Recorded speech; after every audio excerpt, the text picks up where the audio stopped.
로마서 5장 1절에서 4절 보겠습니다.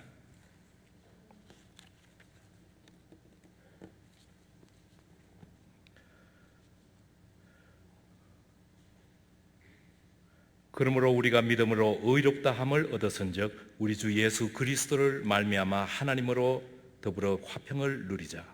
또한 그로 우리가 믿음으로 서 있는 이 은혜에 들어감을 얻었으며 하나님의 영광을 바라고 즐거워하느니라. 다만 이뿐 아니라 우리가 환난 중에도 즐거워하나니 이는 환난은 인내를. 아멘.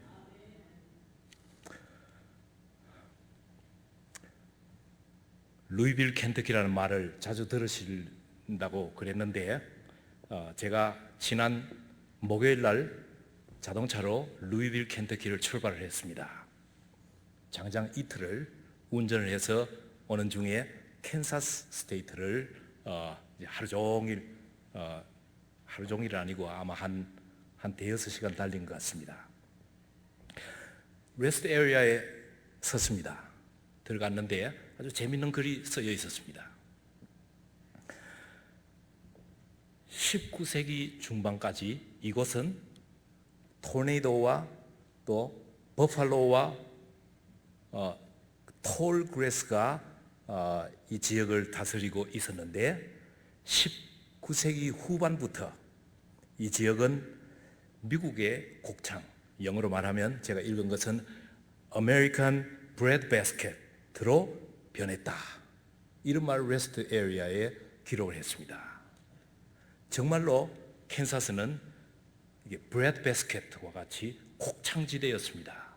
과거에는 그저 버팔로가 풀을 뜯으면서 평화롭게 사는 지역이지 몰라도 끝없이 달리는 기차가 사방으로 돌아봐도 지평선만 보였습니다.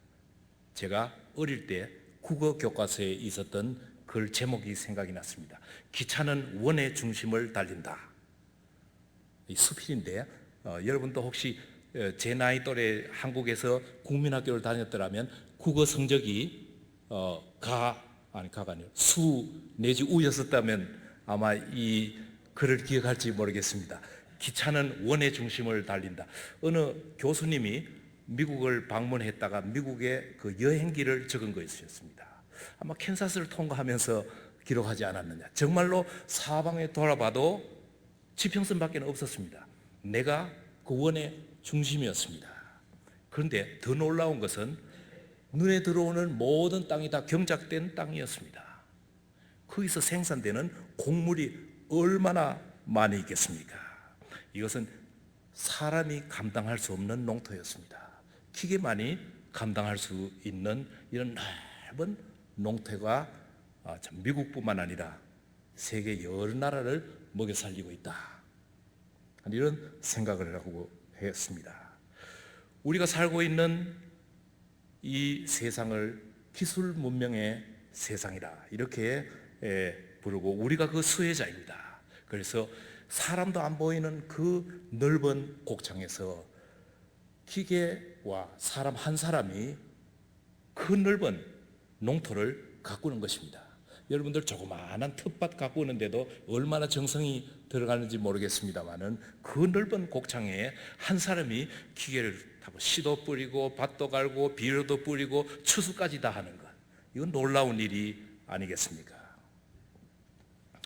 더 놀라운 것은 여름인데도 햇빛이 쨍쨍 비치는 참 100도 가까이 되는 더위 속에서도 제 차는 다행히도 에어컨디셔너가 있어서 시원하게 왔습니다. 이것도 놀라운 일입니다.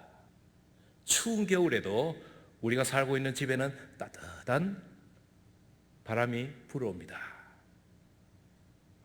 높은 빌딩을 엘리베이터를 타고 단숨에 올라갑니다. 이것 기술 문명이 아니면 불가능한 일입니다.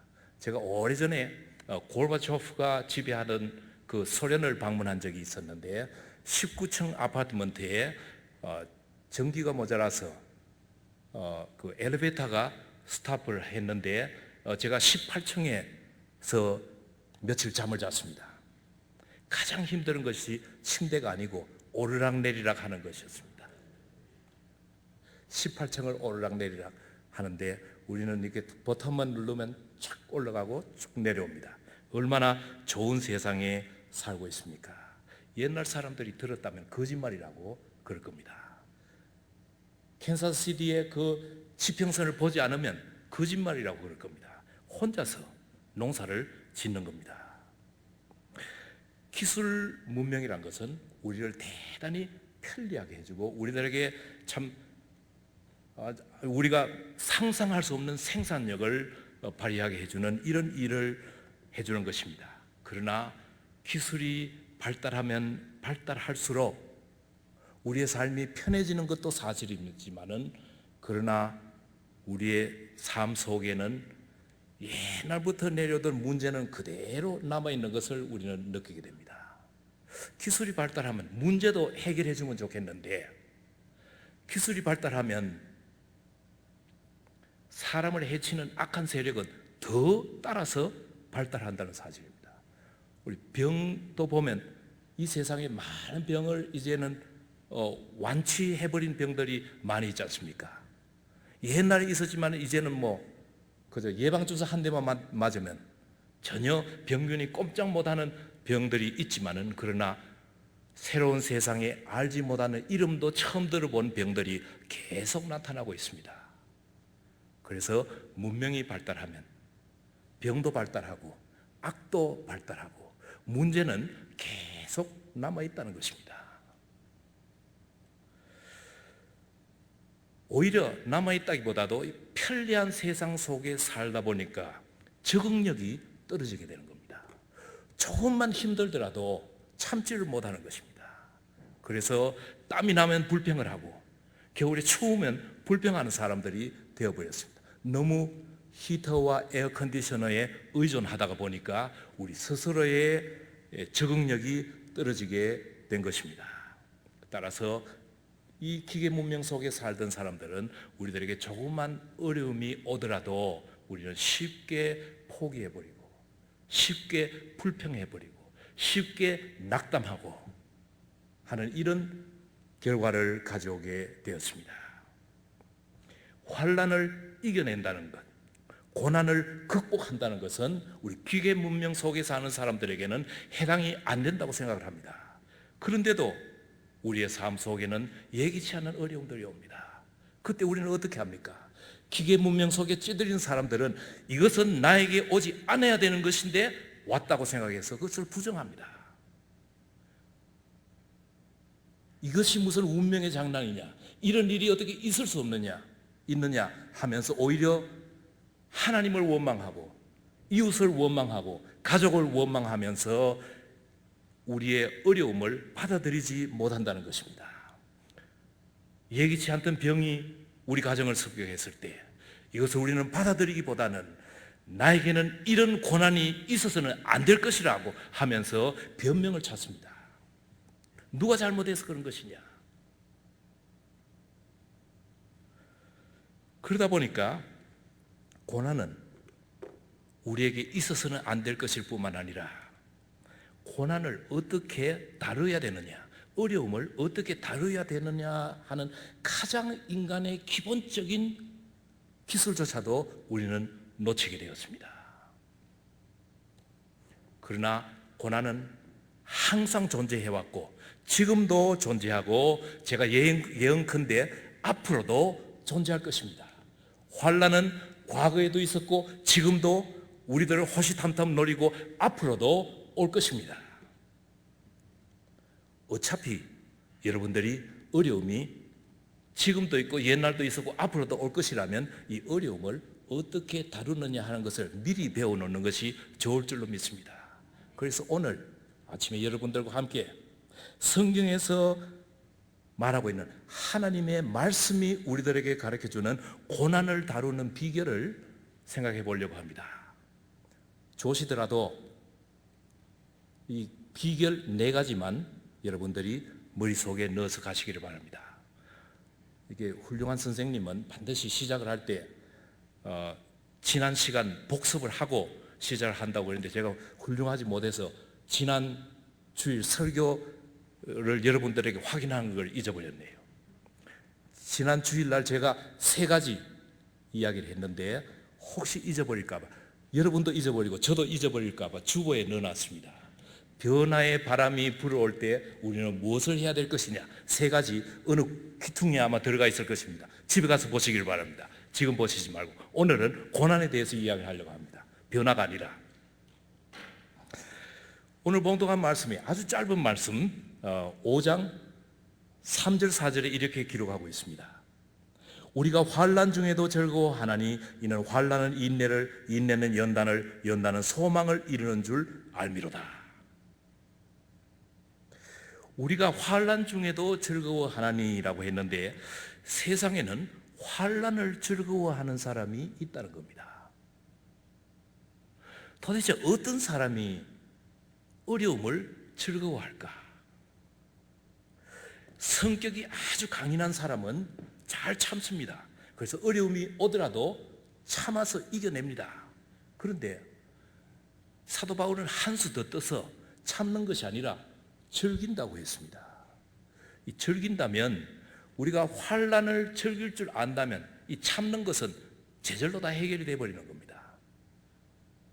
어떤 사람이 환난을 참는 것이 아니라 즐기느냐 하는 것을 우리는 말씀에서 본다면 우리가로 시작이 되어 있습니다. 우리가라는 것은 사도 바울과 사도 바울의 일행과 또한 사도 바울과 함께 신앙생활하는 초대교회 교인들을 말합니다. 초대교회 교인들과 사도 바울은, 그 일행은 환난을 즐거워했다는 것입니다. 왜 즐거워했을까요? 이것은 보통 사람이 하는 것이 아닙니다. 이것은 신앙인들만이 가질 수 있는 특권입니다. 사도 바울과 같이 깊은 신앙을 가진 사람들만이 고난을 즐거워할 수가 있다고 생각합니다. 고난을 즐거워하는 사람들은 이와 같이 적어도 사도 바울 정도 돼야지, 아니면 적어도 초대교회 교인 정도가 되면 고난을 즐길 수 있다는 것입니다. 우리의 신앙의 목표를 좀 이렇게 높게 잡는다면 고난 즐기기, 이렇게 잡으면 우리도 언젠가는 사도 바울과 같이 따라가서 100% 달성을 못 하더라도 한 70%라도 달성하다, 아니 50%라도 달성하더라도 안 하는 것보다 낫지 않겠습니까? 그래서 고난을 즐기는 방법을 보십시다. 환난이라는 말은 우리 고난이라고 쓰기도 하고, 옛날 성경에는 환난이라고도 했는데 영어로 suffering, 어려움을 말합니다. 고통스러운 것, 이런 것인데 원전에는 트리블룸이라고 기록을 하고 있습니다. 트리블룸. 이 트리블룸이라는 원전에 있는 말을 우리나라 말로 직역하면 도리깨라는 말입니다. 참 묘하죠? 또 동사로 쓰면 도리깨질 하다. 도리깨질 당한다는 것은 우리나라 말에 아주 문매를 맞는다는 말입니다.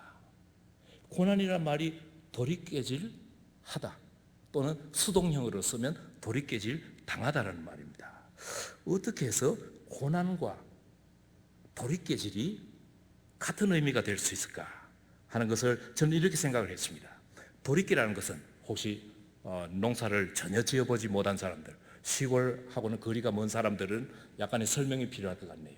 한국에서 옛날에 곡식을 추수하고 난 뒤에 그 다음에 곡식을 틀기 위해서 좀 아주 그 옛날 방법입니다만은 짝대기로 이게 벼를 계속 때립니다. 그런데 효과적으로 그 나달을 얻기 위해서 막대기 끝에다가 또 조그마한 막대기를 달아서 이게 돕니다. 그래서 이게 나락을 때리는 막대기, 이것이 도리깨입니다. 그 앞에 것이 돈다고 해서 그렇게 해서 막 때리면 밑에서 벼에서부터 쌀이 툭툭툭툭 떨어지게 되는 것입니다. 타작기가 만들어지기 전에 우리의 조상들은 도리깨질을 해서 곡식에 나를 쌀을 얻었습니다. 만약 볏집이 신경이 있고 입이 있다면 아마 대단했을 겁니다. 왜 때리느냐? 사람 잡는다. 이게 뭐 곡식 뺏어가는 것만도 억울한데, 그러고 별의별 아마 이야기를 다 했을 겁니다. 욕도 해가면서 하여튼 고함을 질렀을 겁니다. 그런데 다행히도 볕다는 우리와 같은 신경도 없고 피부도 없고 입도 없어서 묵묵히 얻어맞고만 있었을 것입니다. 그 볕 집단이 아픈 줄도 모르고 농부는 열심히 도리깨질을 합니다. 열심히 때립니다. 그뿐만 아니라 흥겨워서 콧노래까지 부르면서 때립니다. 왜 때립니까? 떨어지는 곡식이 있기 때문입니다. 이 곡식이 떨어지는 것을 보고 농부는 야, 이제 내가 추수를 하고 있구나. 내가 1년 동안 봄, 여름에 참 땀을 흘려서 그 농사를 지은 그 보람이 이제 지금 맺어지구나 해서 기뻐지는 것입니다. 환난 중에 기뻐할 수 있는 이유는 우리의 삶에서 열매가 맺어진다는 것입니다. 환난은 우리들에게 새로운 열매를, 기대하지 못했던 열매를 우리들에게 주게 되는 것입니다. 이 열매는 믿음의 눈으로 봐야지만이 보입니다. 아주 중병을 앓은 사람들, 참 목숨이 오락가락 하던 이런 어려움을 겪은 사람이 병이 낫고 나서 간증하는 것들을 들으면, 이야기하는 것을 들으면 이 사람은 완전히 새로운 생명을 사는 것과 같은 이런 참 진리를 우리들에게 들려주고 삶의 새로운 각오를 우리들에게 들려줍니다. 참 중병을 앓았지만은 몇 달 동안 참 고생을 했지만은 그러나 그에게는 아름다운 소중한 열매가, 값비싼 열매가 마음속에 맺혀지게 되는 것입니다. 그래서 갈라디아서에서 성령의 열매를 소개했습니다. 성령의 열매는 사랑과 희락과 화평과 오래 참음과 자비와 양성과 충성과 온유와 절제니라고 했습니다. 성령의 열매 같으면 우리가 흔히 기도하듯이 복방망이 뚝딱 하면 돈이 훅 떨어지고 뭐 정권을 투자를 했는데 기도했더니만은 뭐 10배로 올라고 우리는 그런 열매를 기대합니다만은 성경이 말하는 성령의 열매는 지극히도 우리 삶 속에서 보는 인격적인 태도를 말해주는 것입니다. 이것은 우리가 값을 지불해야지만이, 고난이라는 값을 지불해야지만이 얻어지는 종류들인 것 같습니다. 믿음의 눈으로 봐야지만이 보이는 이런 열매들을 환난이 우리들에게 가져다 준다는 것을 믿는 사람에게는 이것도 즐거움이라, 이것도 감사라는 것입니다. 앙상한 겨울 나무 가지를 보면서 이제 봄이 되면 싹이 나고 여름이 되면 무성한 이파리가 생기고 가을이 되면 열매가 열리라. 그래서 겨울에 앙상한 가지를 보면서 그 가지를 향해서 감사합니다. 이렇게 이야기할 수 있는 농부는 믿음을 가진 자입니다. 영적인 눈을 가진 자입니다. 왜냐하면 미래를 앞질러 볼 수 있기 때문입니다. 그래서 이 사실을 히브리서 11장에서 기록하기를 믿음은 바라는 것들의 실상이요 보지 못하는 것들의 증거라고 했습니다. 우리가 믿음 생활을 한다는 말은 보지 못하는 것, 경험하지 못하는 것들을 미리 보고 기뻐하는 것입니다. 하나님께서 내 기도를 들으시고 하나님께서 나를 불쌍히 여기셔서 이렇게 해 주시리라 하는 것을 앞으로 일어날 일을 미리 보는 것입니다. 감사하는 사람은 앞으로 일어날 것들을 미리 마음속에 체험하는 것입니다. 그러니까 감사하죠. 그러니까 즐기죠. 환난을 즐긴다는 것은 일어날 것은 과거지만은 즐기는 것은 현재입니다. 앞으로 되어질 일을 미리 땡겨서 즐기는 것, 이것이 신앙의 즐거움입니다. 나는 살아보고 나중에 가서 그게 진짜 같으면 그때 즐거움에 참여하리라, 이렇게 생각하는 사람은 현재의 즐거움이 없습니다. 신앙인들은 믿는다는 것은 미리 땡겨서 하늘나라에 있을 그 잔치를 미리 땡겨서 오늘 우리가 실천하는 것을 말합니다. 그래서 환난을 즐길 수가 있는 것입니다. 환난은 인내를 이룬다고 했습니다. 고난을 당하면 인내하는 습관을 가지게 됩니다. 인내란 성경 원전에 이렇게 기록하고 있습니다. 휘포메노, 휘포메노 두 가지 단어가 합해 있는데, 제가 뭐 원전을 여러분들한테 이야기를 하는 것보다는 영어로 말하는 게 아마 알아들으시는 분들이 더 많으리라고 생각합니다. 휘포라는 것은 under라는 거고, 메노라는 것은 pressure입니다. under the pressure, 중압감을 느끼는 그 상태, 중압감 밑에 있는 상태, 이게 바로 인내입니다. 인내라는 것은 무거운 것이 나를 누르고 있다고 느끼는 그 상태, 그것을 인내라고 말하는 것입니다.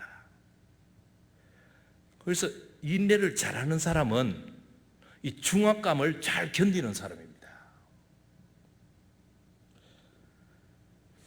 어려움이 올 때, 아니면 나를 짓누르는 어떤 힘이 있을 때 견뎌내기만 하면 되는 것입니다.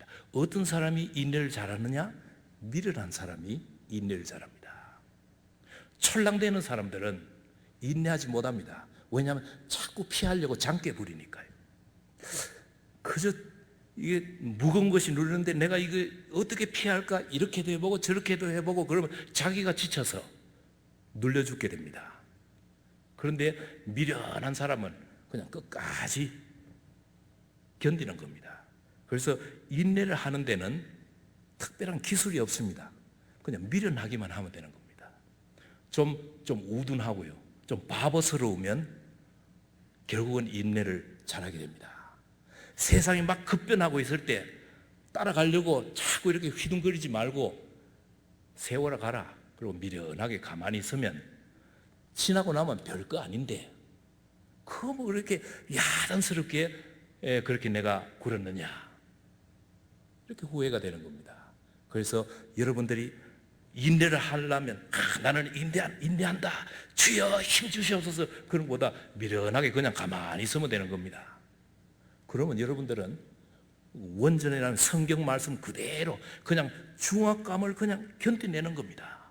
무겁게 누르면 그래 눌러라, 그리고 나는 그냥 견뎌내면 되는 것입니다.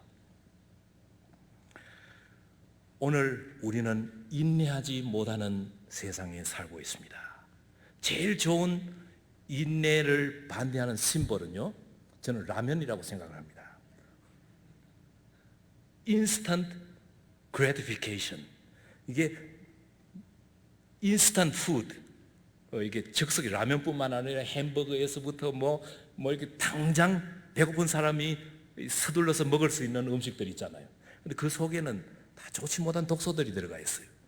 제가 뭐 과학을 잘 모르니까, 영양학도 잘 모르니까 뭐가 들어가 있는지 모르지만 하여튼 금방 그 자리에서 먹을 수 있는 라면이나 햄버거나 과자나 무엇이든지 이런 건 안 먹는 것이 건강에 도움이 됩니다. 그래서 영양학자들은 권고하기를 되도록이면 음식을 사든지 자기가 경작을 해서 이렇게 열심히 정성 들여서 해 먹으면 참 건강에 좋다. 왜 그런지는 여러분들이 나중에 뭐 TV나 이런 데 통해서 알아보시기를 바랍니다만은, 우리는 이 인스턴트 그래티피케이션, 아주 즉석 만족을 해야 되는 문화 속에 살고 있으니까 참지를 못하게 되는 겁니다. 여러분들 아파트에, 한인들이 많이 사는 아파트에 가면요, 그 엘리베이터에 가면 문을 닫고 열고 하는 거 있지 않습니까? 그게 주로 잘 망가진대요. 근데 미국 사람들은 문을 닫는 것 잘 안 써요. 왜냐하면 가만히 있으면 닫히니까. 근데 한국 사람들은 참지를 못해서 엘리베이터에 들어가자마자 닫는 걸 누르는 겁니다. 한 1, 2초만 참으면 저절로 탁 하고 닫아주는데 그걸 못 참는 겁니다. 좀 느긋하게 살면 제절로 다 되는데, 이것이 바로 참 기계 문명이 우리들에게 주는 instant gratification, 즉석 만족, 그 자리에서 내가 만족해야지 된다 하는 이런 데서부터 우리는 인내하지 못하는 것입니다. 유대인의 속담에 못은 칠수록 깊이 박힌다라는 말이 있습니다. 사람은 어려움을 참을수록 깊이 있는 사람이 된다는 것입니다. 좀 내 뜻에 맞지 않더라도, 내가 생각하기에 틀렸더라도 참으면 여러분들에게 도움이 됩니다. 왜냐하면 여러분들은 그만큼 더 깊이 있는 사람이 되기 때문입니다. 틀렸다고 해서 그 자리에서 틀렸습니다 나오면 결국은 자기 손해입니다. 왜냐하면 인내가 없어지니까요. 인내가 없어지면 환란이 그때 제대로 길을 펴기 시작을 하는 것입니다. 환란을 인내를 인다는 연단을 낳는다고 했습니다. 이룬다고 했습니다. 연단이란 것은 원전에 시험에 통과된 이라는 뜻입니다. 아주 힘드는 시험에서 이겨내면, 통과하면 저 사람 잘 연단이 됐다, 또는 재련된 이라고 하는데, 재련이라는 것이 이 쇳덩어리를 점점 더 쇳덩어리의 강도를 강하기 위해서 철공소에서는 쇠를 아주 벌겋게 다룹니다. 다뤘으면 어떻게 합니까? 다시 두드려 가지고 물 속에 집어넣어서 또 식힙니다. 그러고 나서 불 속에 또 넣어서 또 다룹니다. 그러고 나서 또 두드립니다. 그러고 나서 또 물 속에 집어넣습니다. 그 물 속에 집어넣을 걸 왜 또 다루느냐? 아마 이렇게 여러분들이 질문할 수 있을 것입니다. 그러나 많이 하면 많이 할수록 철은 강도를 더하게 되는 것입니다. 그래서 소위 그 자손 대대로 내려오는 보금이라는 것이 있죠. 명금. 이 명금은 진짜인지 아닌지는 모르겠습니다만 어떤 것이 명금인가 하면 바위돌을 치면 날이 무뎌지는 것이 아니라 바위가 깨지면 명금이라고 합니다. 그런 게 있는지 없는지는 모르겠습니다만은 그만큼 그 칼이 잘 재련되어서 강하다는 것입니다. 강한 칼은, 철은 잘 연단된 철입니다. 잘 재련된 철입니다. 그 속에 불순물이 없습니다. 그래서 명금으로 바위를 치더라도 바위가 깨어지는 것입니다. 신앙은 연단받아야 됩니다.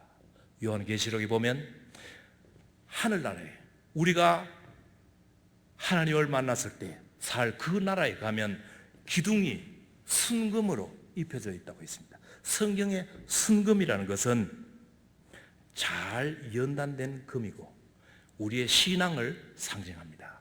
순금과 같은 신앙이라는 말이 성경의 곳곳에서 나오고 있습니다. 신앙은 연단되어야 된다는 것입니다. 미국 사람들은 순금에 대한 가치를 잘 알지 못해요.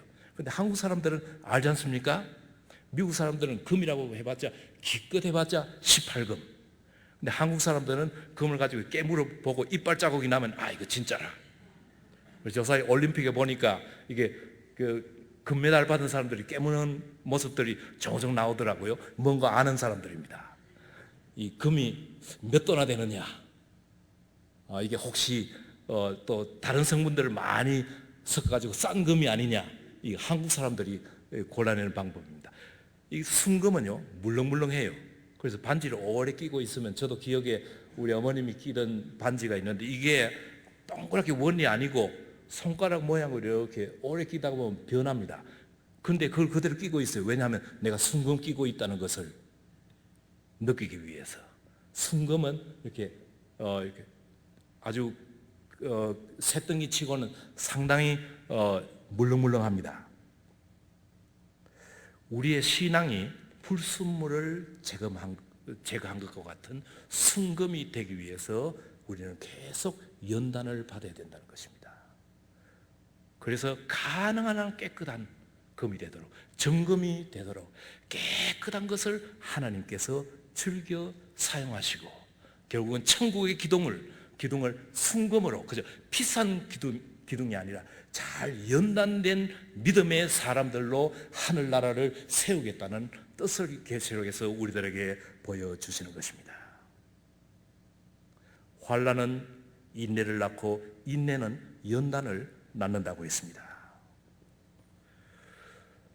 잘 연단된 것을 제가 순금을 이야기했습니다마는 여러분들이 쉽게 기억할 수 있는 또 하나를 말씀을 드리겠습니다. 진주입니다. 혹시 여기 진주 목걸이 아니면 진주 반지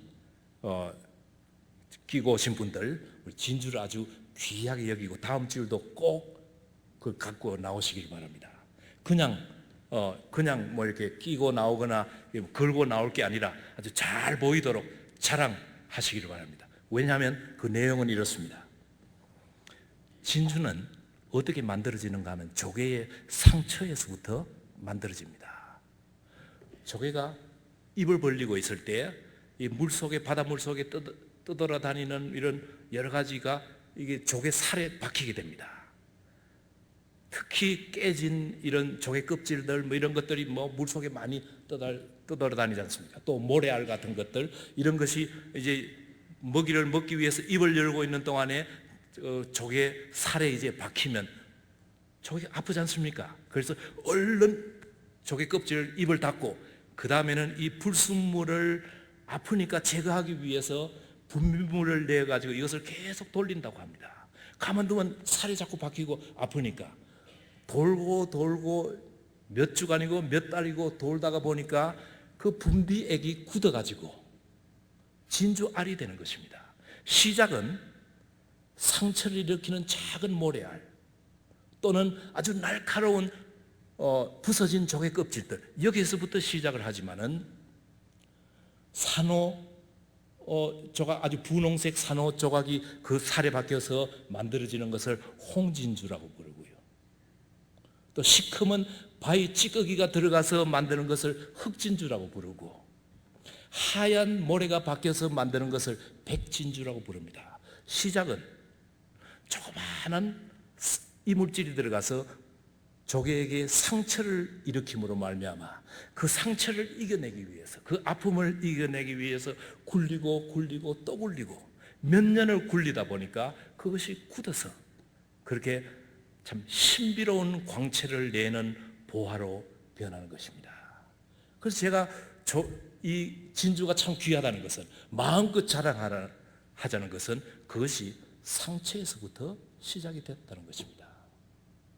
상처도 굴리고 잘 다루면 이것이 보화로 변하게 되는 것입니다. 그래서 여러분들 가능하면 진주 반지를 할 때는 가짜 말고 진짜를 끼고 다니시기를 바랍니다. 양식 진주까지는 괜찮습니다. 그것도 조개 속에서 만들어졌으니까 그냥 만들어진 것 뭐 5불짜리 10불짜리 그런 거는 감히 자랑하려고 그러지 말고 그건 짝퉁이니까. 그런데 그래도 돈을 어느 정도 지불을 하고 이런 상처에서부터 나와서 드디어 보화로 바뀐 이런 영롱한 신비로운 빛을 가진 이런 진주, 이거 자랑할 만하지 않겠습니까? 우리의 신앙생활도 그렇습니다. 우리 교회에서 흔히 쓰는 말이 있는데 간증이라는 말이 있습니다. 간증이 무엇입니까? 간증은 우리에게 과거에는 뼈아픈 상처였지만은 예수 그리스도의 은혜로 어떻게 치유가 되었다는 것을 남에게 나누는 것. 나눈다는 것은 자랑한다는 거 아닙니까? 이제는 이것이 나의 상처가 아니라 나의 자랑입니다. 예수 그리스도에 대한 감사입니다 하는 것을 나누는 것을 간증이라고 합니다. 저는 진주나 간증이나 같다고 생각합니다. 간증은 영적 진주입니다. 그래서 우리는 남에게 자신 있게 우리의 상처를 이야기할 수 있을 때, 그때 우리는 우리의 신앙이 성숙했다고 말하는 것입니다. 아마 조개가 이물질이 몸속에 들어왔을 때 그는 정신없이 분비물을 내면서 돌렸을 겁니다. 뭐 세상이 어떻게 돌아가든 아픔부터 피해야 되니까. 그러나 그렇게 오래 하다가 보니까 그 속에 보화가 들어있었다는 것을 발견하게 되는 것입니다. 환난은 인내를, 인내는 연단을, 연단은 소망을 이룬다고 했습니다. 오늘 이 말씀 속에서 소망은 어디에서부터 나옵니까? 소망은 환난에서부터 싹이 트고 인내를 통해서 자라며 연단을 통해서 그 모습을, 형체를 드러내게 되는 것입니다. 사도 바울은 삶을 통해서 우리들에게 이런 신비로운 진리를 가르쳐주게 되는 것입니다. 한국에서 온 소망교회 교인에게 제가 들은 이야기입니다. 희망과 소망이 다른 것은 저는 그게 같은 말인 줄 알았어요. 그저 옛날 사람들은 소망이라고 하고 성경에는 소망이라고 옛날에 쓰여졌으니까 소망이라고 요사이 번역에는 희망이라고 했다. 그저 옛날, 현재 이것만 생각을 했는데 이 소망교회 교인은 소망을 이렇게 설명을 했습니다. 희망과 소망이 다른 것은 희망은 인간이 원하는 것이고 소망은 하나님이 주시는 것이라. 생각해 보니까 그럴듯해요. 우리는 흔히 소망과 야망을 구분하지 못합니다. 야망이란 것은 우리의 개인적인 욕망을 채우는 것입니다. 사람마다 다 야망이 있습니다. 잘 살고 싶은 야망, 부자 되고 싶은 야망, 높아지고 싶은 야망, 이런 야망이 있습니다. 그러나 소망은 하나님께서 그를 믿는 자들에게 하나님의 뜻을 이루기 위해서 주시는 책임을 말하는 것입니다. 믿음의 결정판입니다. 소망을 이루기 위해서 우리는 희생을 해야 됩니다. 야망을 이루기 위해서는 남을 꺾고 밟고 일어서야 되는 것입니다. 그래서 소망을 이루는 것과 야망을 이루는 데는 그 과정이 현저하게 달라지는 것입니다. 소망은 우리의 희생을 요구하고 하나님의 뜻을 이루는 것이기 때문에. 그러나 야망은 남들과 비교해야 되고 남들과 다퉈야 되고 그뿐만 아니라 때로는 남들을 짓밟아야지만이 내 야망이 이루어지게 되는 것입니다. 비전과 소망이 같을 것이라면 비전이라는 것은, 소망이라는 것은 하나님의 뜻을 내 가슴에 품는 것을 말합니다. 하나님의 뜻.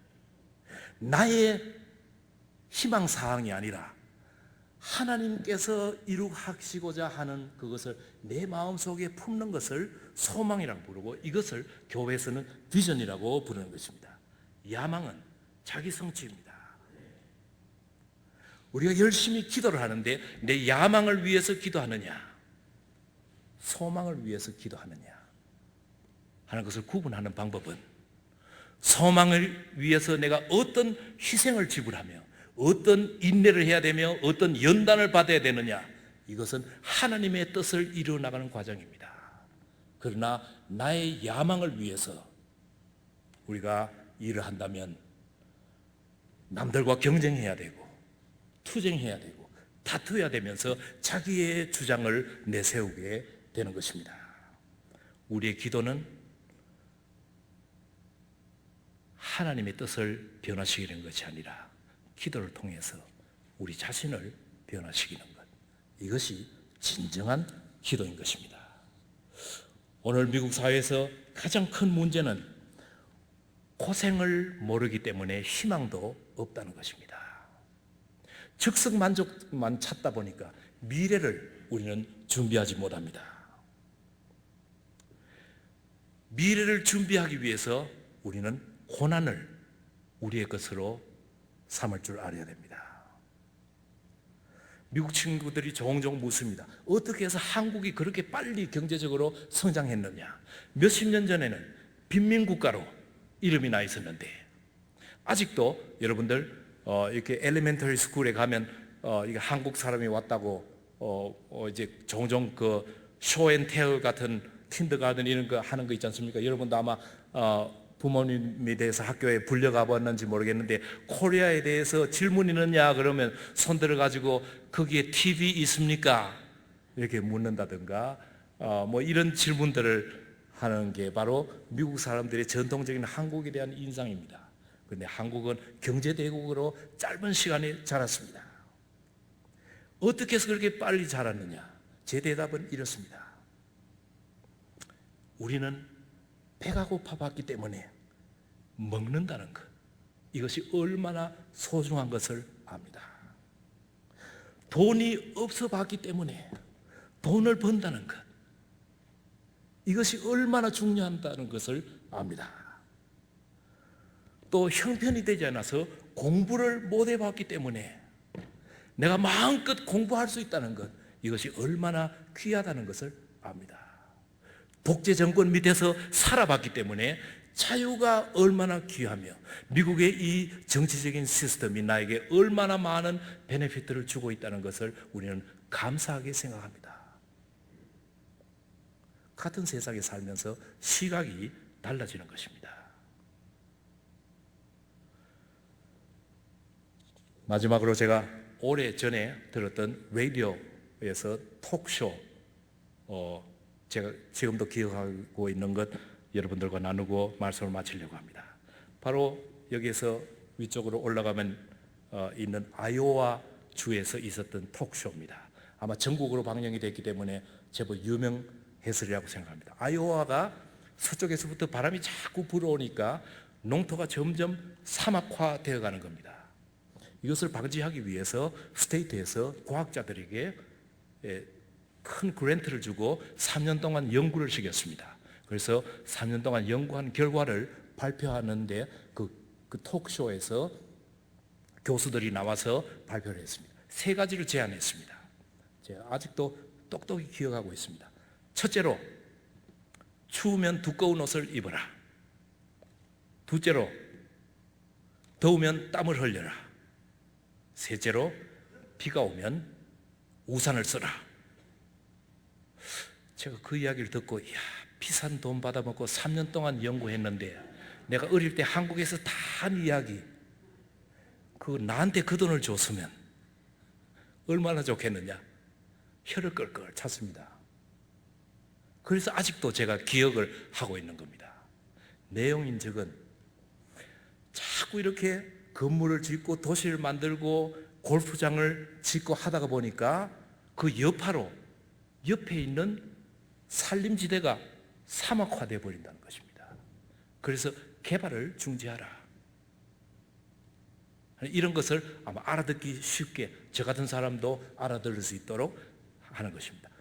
그저 더우면 참고 추워도 참고 고난을 우리의 삶의 일부로 알고 산다면 하나님께서 우리들에게 주신 이 땅덩어리를 잘 보존할 수 하도록 해주신다 하는 이런 메시지로 저는 받아들였습니다.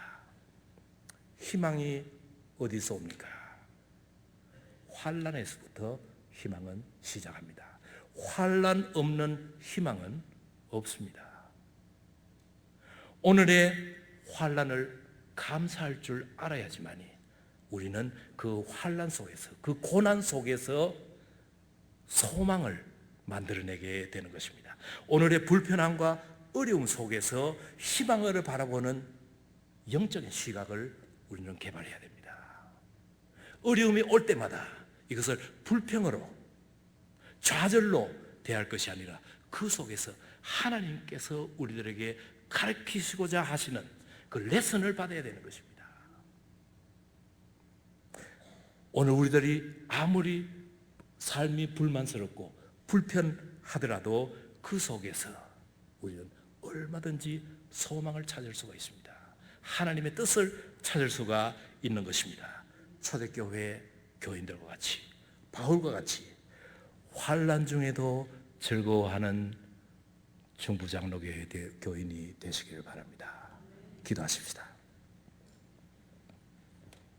하나님, 시시각각으로 우리에게 닥치는 이 어려움들, 경제적인 어려움, 정신적인 어려움, 정치적인 어려움, 환경적인 어려움, 이 모든 것을 우리가 믿음의 시각으로 극복할 뿐만 아니라 주님께서 이 모든 어려움을 통해서 주시고자 하시는 그 소망을 볼 수 있는 저희들이 되게 해 주시옵소서. 우리 주 예수 그리스도의 이름으로 기도하옵나이다. 그리스도의 이름으로 기도하옵나이다.